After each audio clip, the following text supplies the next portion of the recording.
So what happens when a giant empire just disappears? I mean, after Rome fell, Europe was a mess, complete chaos. No single army, no laws everyone agreed on, and out of all that rubble, a whole new system had to be born. We call it feudalism. And let me tell you, it was this brilliant and, yeah, pretty brutal system that basically ran the show for 1,000 years. All right, let's get into it. So take a look at this. After Rome was gone, this is what you were left with. A total patchwork of different groups, all fighting for their piece of the pie. Without one big ruler to keep the peace, you can bet there was constant conflict. It was just the reality. So the biggest question for literally everyone was, how do I keep my family safe? The answer wasn't some grand new government. Nope, it was something way more local, built on the only thing that really mattered anymore: land. And that brings us right to this thing historians call feudalism. It sounds complicated, but the name actually gives you a huge clue.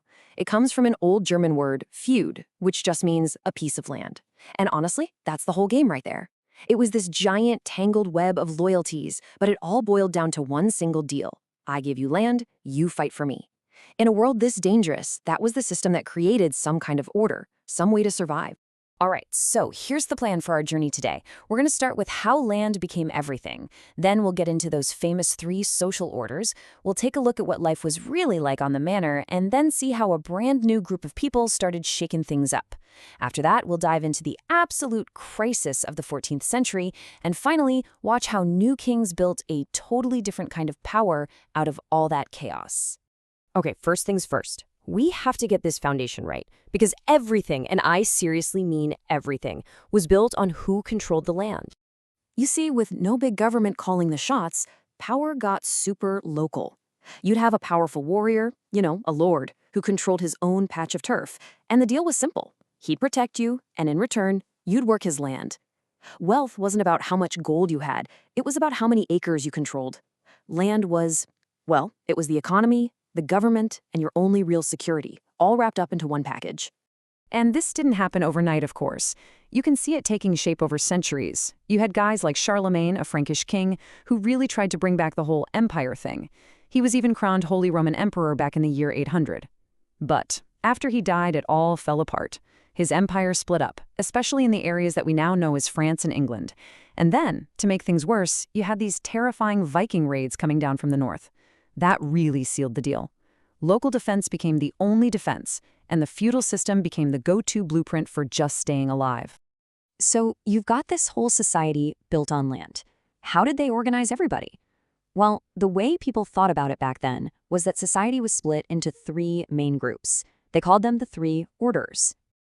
And this quote right here is so important because it gets you inside their heads. A French bishop wrote, "Here below, some pray, others fight, still others work." People didn't see this as just, a man-made system. To them, this was God's plan. It was the natural order of the universe. They truly believed that God had put everyone in their specific place for a reason. So what were these roles? Simple. The first order, the clergy. These were the people who prayed. The second order, the nobility. They were the ones who fought. And the third order, which was almost everybody, was the peasantry. They were the ones who worked. So let's dig into each of these a little more. All right, let's start with the second order, the fighters. And we're really talking about the knights here. These guys were the tanks of the medieval battlefield, covered in armor, on horseback. The entire feudal system was basically set up to keep these guys in business. Here's how it worked. A noble, known as a vassal, would swear loyalty to a king or an even bigger lord. In exchange, he got a chunk of land called a fief. This land came with all the peasants needed to work it, which supported him, his family, and his duty to fight. And just like that, he became the lord of his own little kingdom, with the power to have his own soldiers, act as judge, and heck, even make his own money. Now, don't think the First Order, the ones who prayed, were just sitting around being quiet. Not a chance. The Catholic Church was an absolute powerhouse. It owned enormous amounts of land, didn't have to pay taxes to the king, and it collected its own tax, called the tithe, that was 1/10 of everything a peasant produced. And the guys at the top, like bishops, they were often from noble families themselves and acted just like other feudal lords, running huge estates. Of course, you also had the monks, living apart in monasteries, focused on prayer, learning, and work.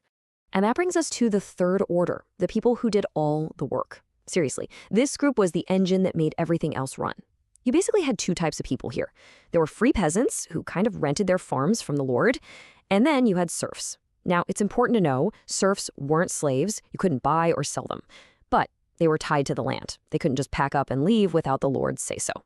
On top of farming their own little plots, they had to spend a lot of time working directly for the lord.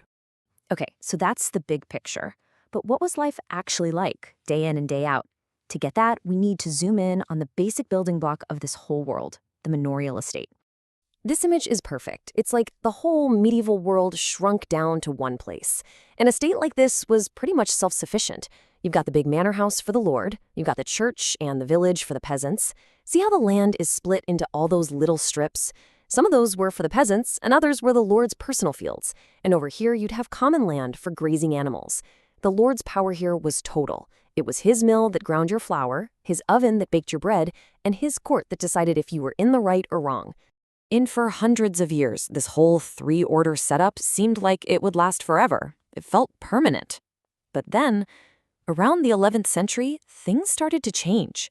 New forces started bubbling up that would slowly and then very quickly just shatter the whole foundation. And believe it or not, it all started with farming tech. For ages, farmers had this really simple two-field system. You plant one, you let the other rest. Not super efficient.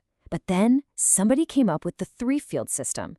Now you could plant on 2/3 of your land at once, rotating different crops like wheat with things like beans that actually put nutrients back into the soil. That plus better plows and using horses instead of oxen, this was a full-blown agricultural revolution. And what happens when you have more food? You guessed it, you get more people. Europe's population just exploded. I mean, look at that number, a 73% increase in just 300 years. That kind of growth puts a ton of pressure on the old way of doing things. But it also opens up new doors. For the first time in a long, long time, there was extra food and extra people.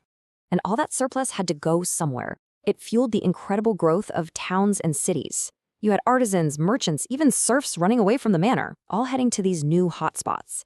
And here's the really crucial part. This created a fourth order of people, a whole new group that just didn't fit in the old pray-fight work model. Their money came from making and selling stuff, not from owning land. You saw these amazing new towns popping up, a lot of them built around giant new cathedrals, becoming hubs for business. And that saying, town air makes free, it was true. If a serf could get to a town and survive for a year and a day, he was legally free. These towns were like magnets for anyone who wanted a different life. Okay, the farming boom and the new towns were already starting to chip away at feudalism. But what happened next? It didn't just chip away at it. It took a sledgehammer to it. The 1300s were an absolute disaster. First, the weather turned bad, leading to a massive famine. Then came the big one, the Black Death, the plague. It came in on merchant ships and it just tore through Europe. The speed at which it killed was horrifying. The shockwaves from this were huge. Society and the economy were turned upside down. The old rules just didn't seem to matter anymore. And with so many people gone, the peasants who survived realized, hey, they need us, and they started to revolt. Just look at that number. 28 million people gone. In a few short decades, Europe lost nearly half its population. It's hard to even wrap your head around that. But the result was a massive, massive labor shortage. All of a sudden, the peasants who were still alive held all the parts. They could demand more money, more freedom.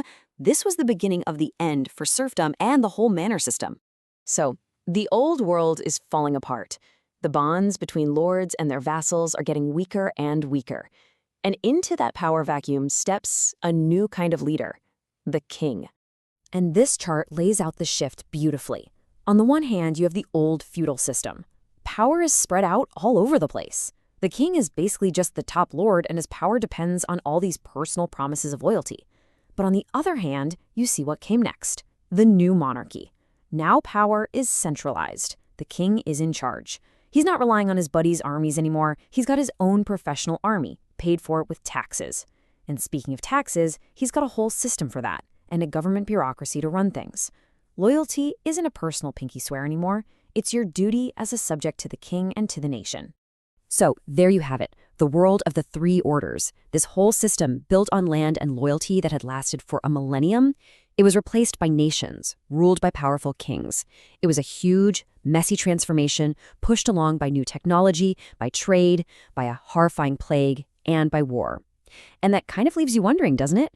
What are the major forces, the tech, the environmental changes, the social shifts that are changing our world order today?